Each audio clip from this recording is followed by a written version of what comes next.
My mom says the Pegasi and unicorns try to eat up all the Earth ponies by zapping them with lasers and frying them to Ponies like you. From ponies like that. We're a unicorn. Earth ponies hate unicorns. Really? That seems magic. Every pony thinks the pesky Pegasi has something to do with it, but just that you're lazy and not the brightest crystals in the world. Whoa! A unicorn? And an Earth pony? Together? What if you're all right? The unicorns could come back. They could even bring the Pegasi. We are all in danger.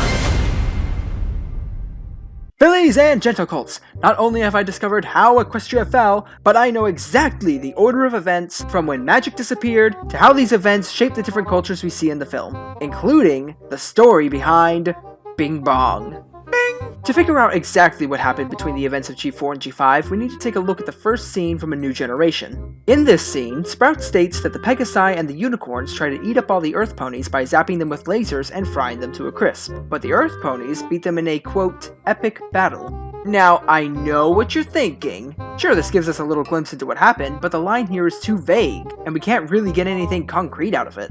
We can't trust any of the history these ponies have written down because it's all been twisted and rewritten on all sides by every pony. I disagree, and I will explain why in a bit. But for right now, let's just break down this line from Sprout. First off, Sprout states that they defeated the unicorns and the Pegasi in an epic battle. Not a war, not a long-standing feud, but a single battle. Now, it is possible that there was a war, and Sprout is referring to the final battle. It could also be that this is yet another Sprout dum-dum moment referring to a war as a battle. The problem here is that there aren't any other scenes in the movie that refer to this battle, so let's take this one with a grain of salt. Sprout also states that the unicorns and the Pegasi tried to eat up all the Earth ponies, implying that they were working together in this battle. And we know it's not a free-for-all situation where the Pegasi and the unicorns are trying to eat each other as well, because of this line from Sprout. The unicorns could come back. They could even bring the Pegasi.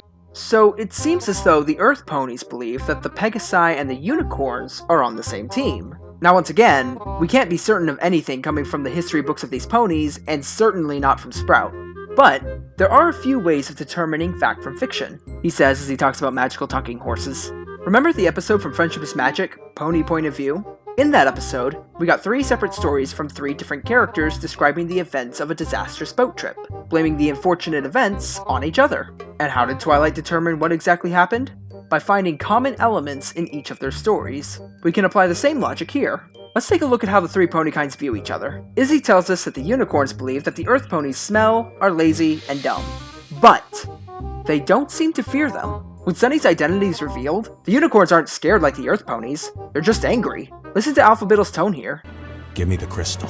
But I won. You tricked me. The crystal.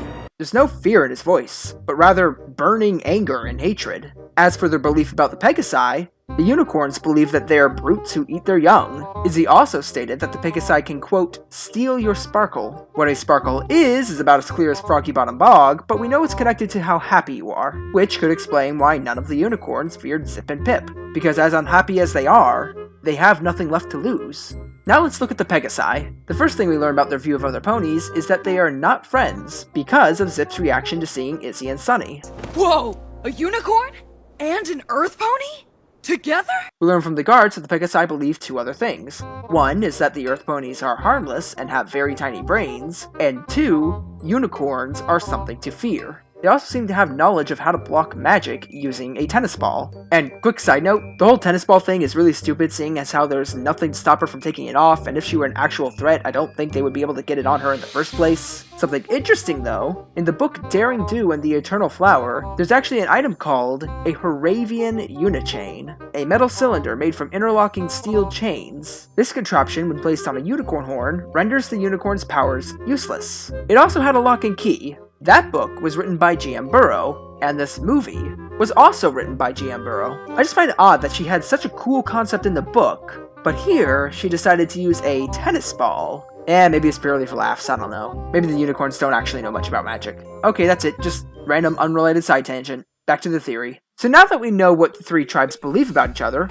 let's see what matches we can find. Both unicorns and Pegasi believe that the Earth ponies are idiots and nothing to fear. Both the Earth ponies and the unicorns think Pegasi eat other ponies, although the Earth ponies believe that about the Pegasi as well. and both the Pegasi and the Earth Ponies fear the unicorn's magic lasers. These are all the similarities I could find. There are also some key differences in their beliefs that I think could be used to help us solve what went down as well. Specifically, the fact that the Earth Ponies believe that unicorns and Pegasi are on the same side, while the Pegasi know the Earth Ponies and the unicorns are not. But not only do they know they aren't on the same side, but it's to the point where Zip is shocked to see them together, as if she knows they hate each other. I believe this is all the information we need to figure out exactly what happened to Equestria. In ancient Equestria, the three pony kinds lived together in harmony, but as time went on, tensions arose between them, causing division in Equestria that even the Princess of Friendship herself could not fix. The non-pony races saw what was happening as Equestria became divided amongst itself, and so, they left, unwilling to be a part of the incoming catastrophe. While the Earth Ponies may not have had much magical power, they controlled most of Equestria's food, which allowed them to either starve the other pony kinds, or rack up the price to non-Earth ponies so much so that they could barely afford it, but didn't have much choice. Soon the Pegasi and the unicorns made an agreement that despite their hatred for one another, the Earth Ponies had become a massive problem and need to be taken care of. However, both sides had the intent of stabbing each other in the back.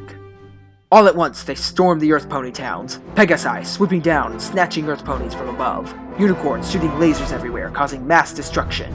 In a single battle, the Earth Ponies were defeated, forced to retreat to what was at the time Horseshoe Bay at the edge of Equestria, leaving their homes and resources behind. The Earth Ponies, unwilling to accept defeat from those they hated so much, declared this battle a victory on the grounds that they had managed to survive the onslaught from both unicorns and Pegasi. However, they knew they were vulnerable. They had reached the edge of Equestria and had nowhere to run. If the Pegasi and unicorns showed up again, they could easily kill all of them. The Earth Ponies, knowing they didn't stand a chance against the magic of the other pony kinds, began creating weapons and defense mechanisms to prepare themselves for another attack. Through their advancements in militaristic technology, they became incredibly industrious. Over time, the story of their battle was embellished and rewritten to sound as though the Earth Ponies had won the fight without any problem, while simultaneously exaggerating the dangers unicorns and Pegasi posed, claiming the reason they're so prosperous now is not because of their constant preparation for an attack, but because of the epic victory over their enemies. Meanwhile, the other two pony kinds had no intention of fighting the Earth Ponies any longer. They desired resources, and they got them. They all talked about how superior they were to the Earth Ponies, and how simply pathetic they were in combat, lazy, stupid, and smelled like fishes. However, even if for a brief moment these two sides were unified against a common enemy, they no longer had a reason to be allied with one another.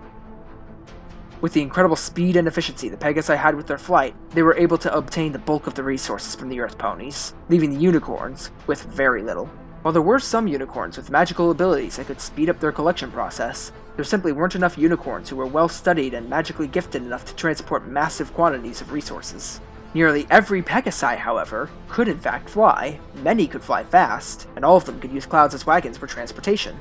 They would bring their goods to Zephyr Heights, which was conveniently nearby, and well protected as it would be incredibly difficult for any non-Pegasi to climb the mountain without being spotted first. The mountain also gave any enemies who tried to attack them a long and difficult journey to wear them down.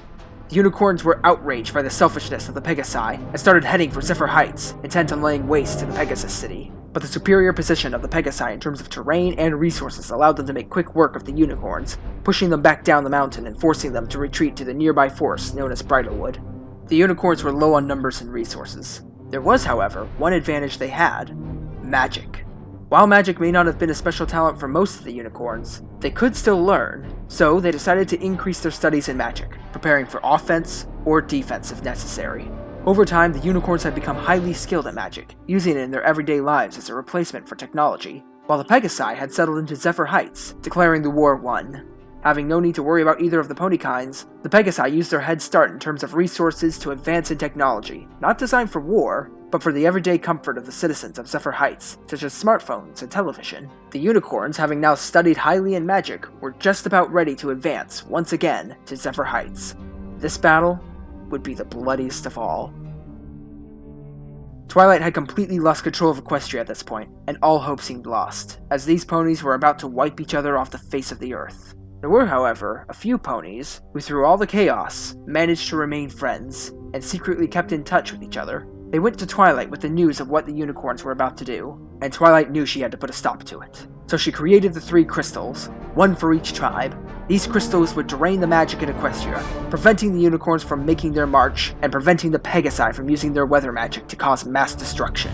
Twilight gave the 3 crystals to the ponies, telling them to secretly bring one back to each of their homes, and that only when the 3 tribes learn to live together in harmony with each other again, should these crystals be reunited, allowing magic to return. The Earth ponies were unaware of the sudden loss of magic, not having any magic of their own, as well as being isolated from the unicorns and the Pegasi, so they continued preparing for a war that never came. The Pegasi lost their ability to fly, but had already advanced so far in technology that they were able to get along just fine without magic. The unicorns, on the other hand, were hit hard. They had become too reliant on magic and were now sent back to the Stone Age. Naturally, as they were about to invade Zephyr Heights, they all blamed the Pegasi for stealing their magic, but weren't sure how, so they started becoming superstitious, talking about how the Pegasi could do so many strange things, stealing magic and sparkles from the unicorns. The superstitious behavior eventually grew and spread to every part of life, where if something goes wrong, it may be chalked up to a jinx. Magic, wings, and feathers are forbidden words that the Pegasi can use to jinx you. Still don't know what's wrong with mayonnaise, though. Bing! This order of events explains everything as to why the 3 tribes view each other the way that they do, and how they all got into the positions they are in. With the Earth ponies constantly preparing for an attack on Maritime Bay, the unicorns having such low technology levels, and the Pegasi literally living the high life. Keep in mind, this is all just speculation based on the very few, very vague lines we got from a single movie. While everything may not have played out exactly the way I described, I think it's still a fairly accurate representation as to what transpired and caused the division in Equestria. I think that there's a good chance that Argyle may be a descendant of the pony originally entrusted with the Earth Pony crystal. There is still one thing that bugs me though that I can't explain. Why is there a contraption in Sunny's lighthouse designed to hold the crystals? Who built it? When? Why is it there? The crystals don't need it to work, so what's its purpose? If you guys have any ideas, leave your theories in the comments. I will be pinning my favorite theory at the top. And remember, if you want to avoid the jinxies, you must perform a ritual involving punching the like button 21 times, but only if you hear a bad word. So... Magic wing feather!